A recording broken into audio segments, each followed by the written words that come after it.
A driver eases into a Great Smoky Mountains roadside pull-off, opens the door, and steps toward the grass to get a better look.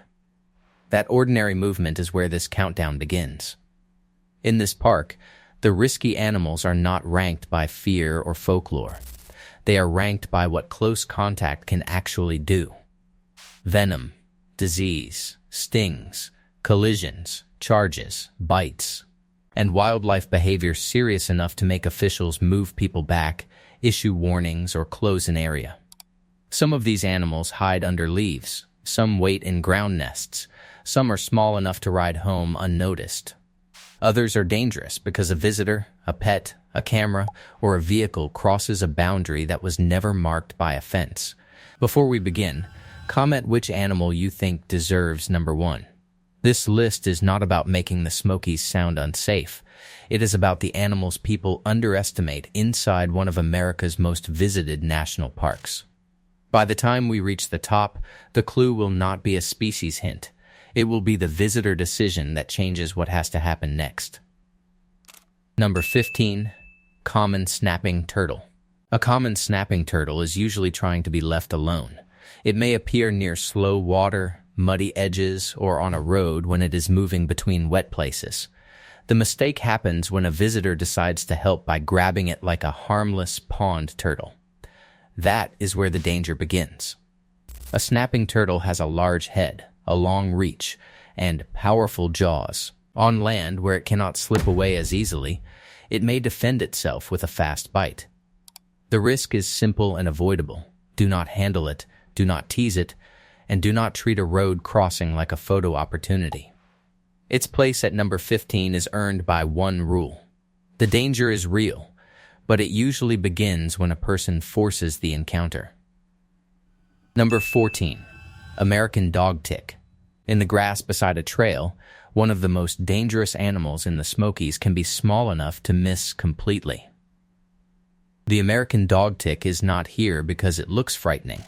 It is here because a bite can matter later. In Tennessee and North Carolina, this tick is linked with illnesses such as Rocky Mountain spotted fever and tularemia. That does not mean every bite causes disease. It means the danger may not announce itself while you are still in the park. A visitor can brush through tall grass, finish the hike, drive away, and only later notice a tick attached to clothing or skin. The bite itself may feel minor. The warning signs, if illness develops, can come after the encounter is already over. That is why this entry stays low, but still belongs. In the Smokies, not every risky animal is large enough to stop you on the trail. Some are dangerous because they are easy to carry away unnoticed.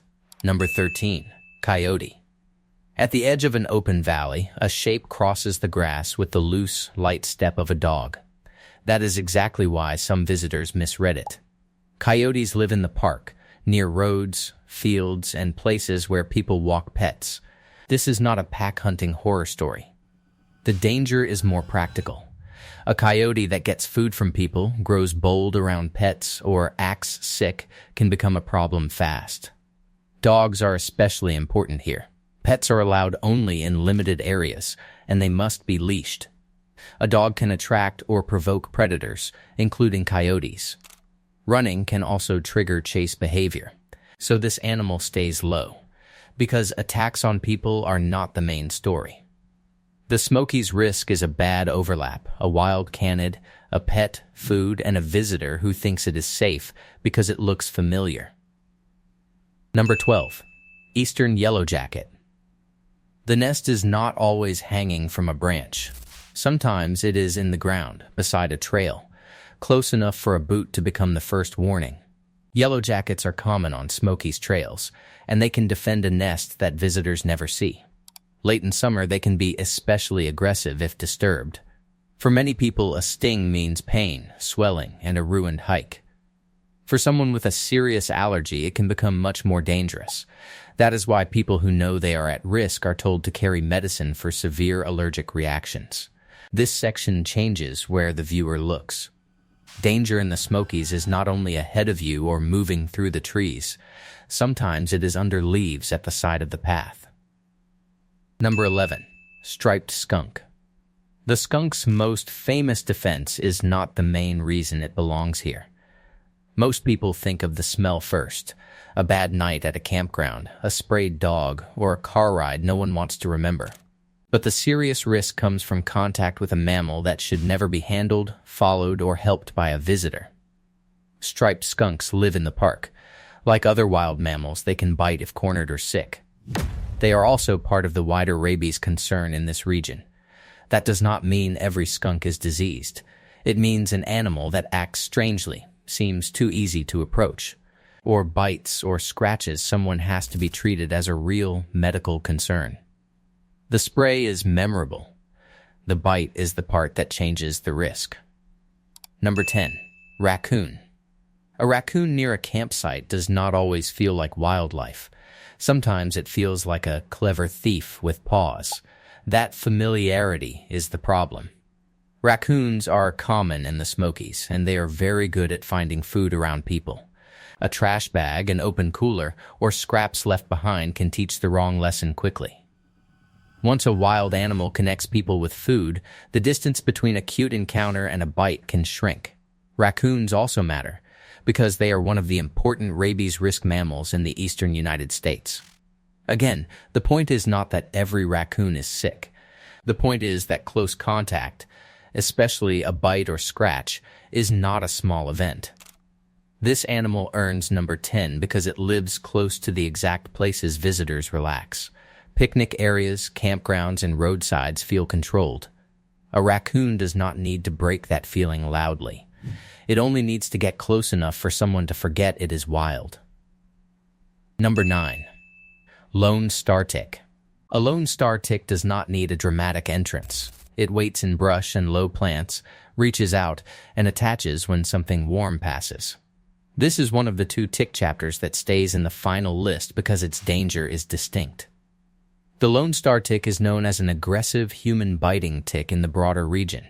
Its bite is associated with illnesses such as ehrlichiosis and tularemia, and it is also linked with alpha-gal syndrome, a condition that can make some people react to red meat. That does not mean one bite guarantees disease or allergy. It means a tiny animal can create a consequence that appears long after the trail is over. Its visual identity is simple, a small tick, often noticed only after it has already attached. Its chapter is not about panic. It is about delay. The Smokies' danger here is measured not in teeth, but in time. Number 8.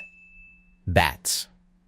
When a bat is seen flying at dusk, most people barely notice it. When one is found on the ground, acting strangely or close enough to touch, the situation changes. The park has many bat species, and they play an important role by eating insects. They are not villains. But direct contact with a bat is treated with caution, because bat bites can be tiny and easy to miss. Rabies is rare in people, yet it is serious enough that possible exposure needs medical advice quickly. The hidden part of this animal is not that bats live in the Smokies. It is that the dangerous moment may not look like an attack. A person might pick up a bat to move it, find one in an unusual place, or wake up unsure whether contact happened. That is why bats rank higher than several animals that look more threatening. The danger is not size. It is the gap between a small wound and a very serious disease. Number 7. Black-legged tick. The black-legged tick earns its place for a different reason than the lone star tick. This chapter is about scale. In its smaller life stages, a tick can be nearly invisible against skin, socks, or clothing. A hiker can pass through grass or leaf litter, finish the trail, drive home, and still not know that the most important contact of the day already happened.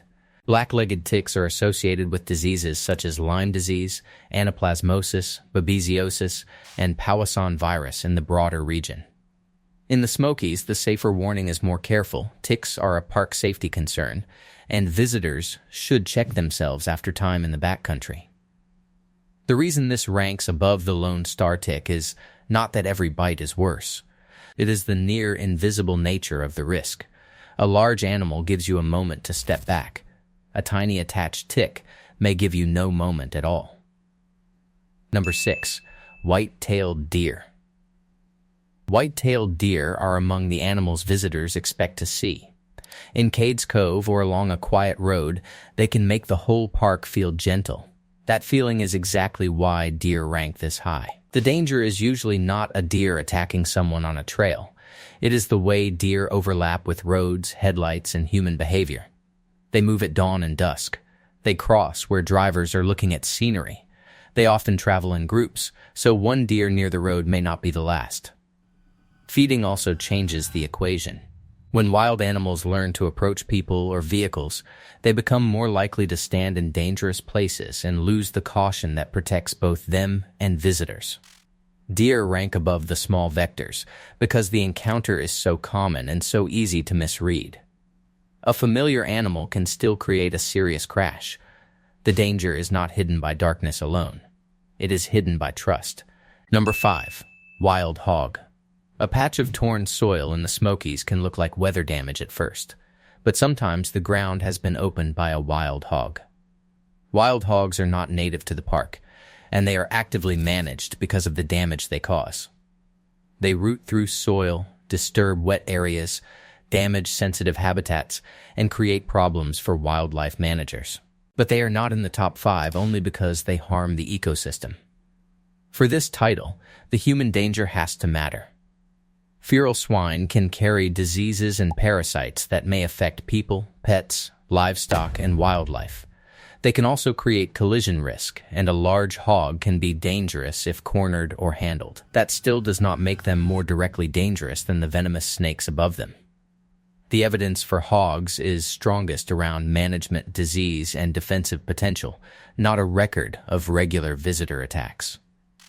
So number 5 is the right place. Serious, surprising, and important, but not the clearest direct medical danger in the top tier. Number 4. Northern copperhead. A copperhead can be inches from a boot and still look like part of the forest floor. That is the entire danger. Not pursuit, not anger, not a snake hunting people. A copperhead is a venomous snake that depends on stillness and pattern. In dry leaves, the body can blend into the ground so well that the first mistake is not seeing it at all. The Smokies have many snake species, but only 2 are venomous. The northern copperhead is one of them. Bites are rare, and no one should claim the park is full of fatal snake encounters. Still, a venomous defensive bite is a clearer direct medical danger than the management risks behind wild hogs. This is why hand placement and foot placement matter. A hiker stepping off trail, reaching into leaves, or trying to handle a snake creates the contact the animal is trying to avoid.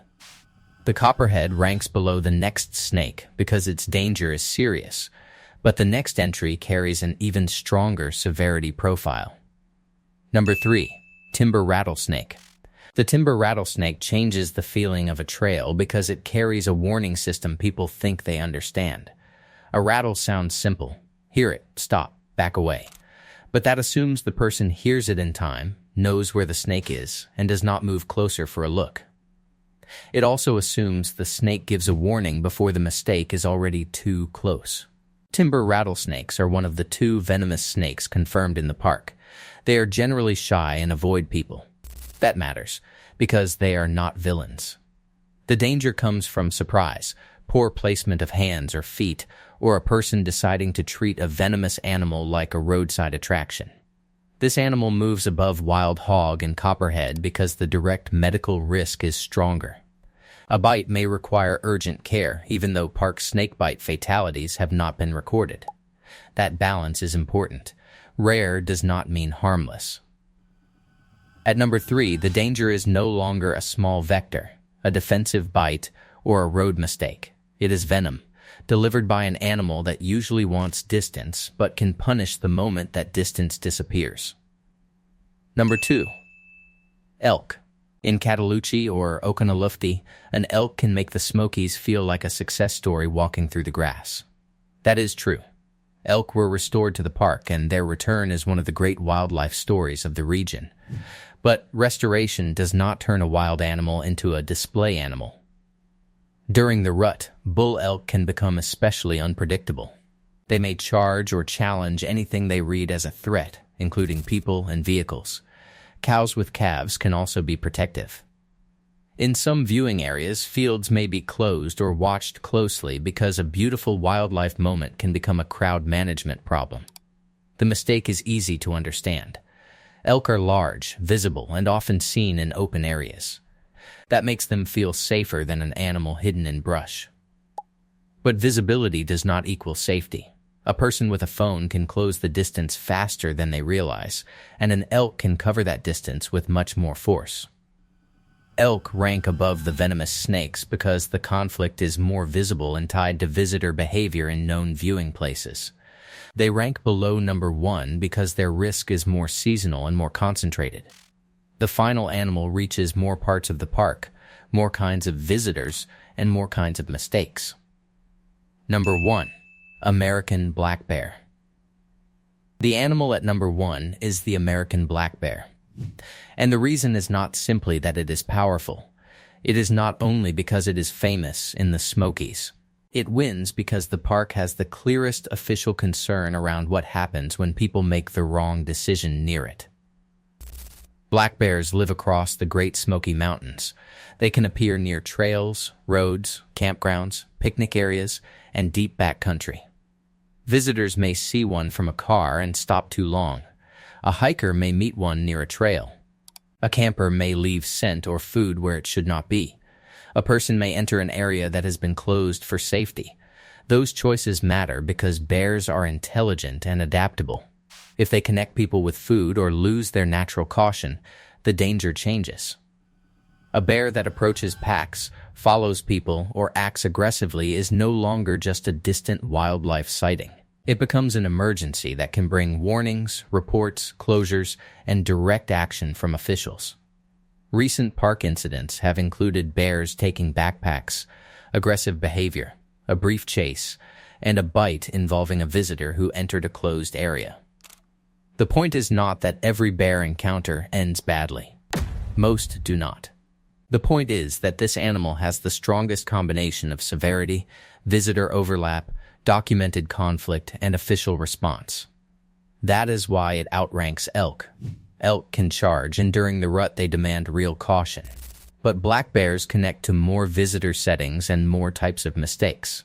Food storage, distance, pets, trail closures, roadside crowding, and backcountry behavior all meet in one animal. Now the roadside pull-off from the beginning makes more sense. The danger was never only the animal in view.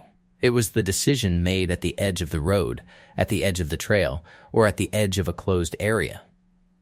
The Smokies do not need monsters to become dangerous. They only need small choices made too close to wild animals. A shoe in the grass can find a tick. A hand near leaves can find a snake. A step beside a trail can disturb a nest. A phone held too close to a meadow can turn a calm elk into a charging animal.